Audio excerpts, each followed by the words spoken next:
আহ, দেখুন, প্রথমত দ্রব্যমূল্যের হারের থেকে আরম্ভ করে যেটাকে আমরা আমাদের ভারতে গরিবী রেখা বলি, সেই দিক থেকে যদি দেখি, আমি একটাই কথা বলবো যে মোদী সরকার আসার পরে কিন্তু যতই লোক এই হোয়াটসঅ্যাপ ইউনিভার্সিটি, যেটা উনি বললেন, হোয়াটসঅ্যাপ ইউনিভার্সিটিটা কথাটা ঠিক, কিন্তু হোয়াটসঅ্যাপ ইউনিভার্সিটি যারা চালাচ্ছেন তারা কিন্তু সব বিরোধী দলের লোকেরাই চালাচ্ছেন। বিজেপির বিরোধী দলের লোকেরাই হোয়াটসঅ্যাপ ইউনিভার্সিটি চালাচ্ছেন, এবং চালিয়ে যত সম্ভব, যতটা পারা যায়, বর্তমান ভারত সরকারের বিরুদ্ধে যেভাবে মানে একটা ছবি বার করা যায়, যেটা যেই ছবিটা ভারত নিজে ভারতীয় হয়ে যদি আমি আমার দেশকে ভালো না বাসি, এর থেকে আর খারাপ কিছু নেই, নাম্বার ওয়ান। দু নম্বর, ভারতে আমি এটা বলবো না কখনো, কারণ আমি সেরকম যদি করতে হয় তাহলে আমাকে কংগ্রেস সরকারের সময়ের কথাও আমি বলবো।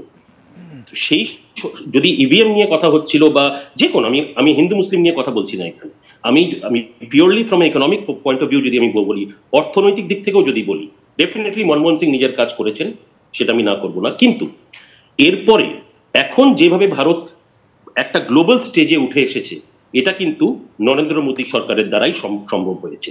এবং এটা আমি এইটুকু বলে দিতে পারি, নরেন্দ্র মোদী সরকার আবার ফিরবে এই ইলেকশনে, এটা গ্যারান্টি। এবং এর পরের 5 বছরে আপনারা দেখবেন ভারত কিভাবে আরো অগ্রসর হবে।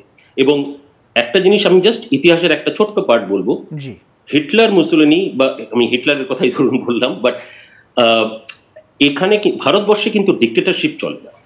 ভারতবর্ষে at the end of the day আমরা ডেমোক্রেসিটাই মানি, এবং সর্বধর্ম নিয়েই কিন্তু বিজেপি এগিয়ে চলেছে এবং ভারতকে আরো এগিয়ে নিয়ে যাবে।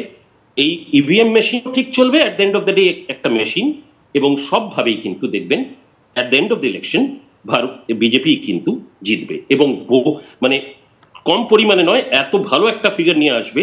তখন কিন্তু বিরোধীদের আমি সেই ছবিটা দেখতে চাই, তাদের মুখের ছবিটা, তখন চোখটা নিচে থাকবে না ওপর করে বসতে পারবে, কারণ এটা কিন্তু ডেফিনেটলি এই জিনিসটা সামনে আসবে। এটা কারোর বিরুদ্ধে নয়, কিন্তু এটা যেভাবে এখন বর্তমানে ভারতীয় পরিস্থিতি চলছে, বিশেষ করে পলিটিক্যাল দিক থেকে, আমি এটা এটা বলবো যে বিজেপি সরকার আসতে চলেছে, একদম ডেফিনেট 100%। এবং শুধু আসতে চলেছে নয়, ভারতকে আরো 5 বছরে আরো অনেকটা এগিয়ে নিয়ে যাওয়ার জন্য আসতে চলেছে।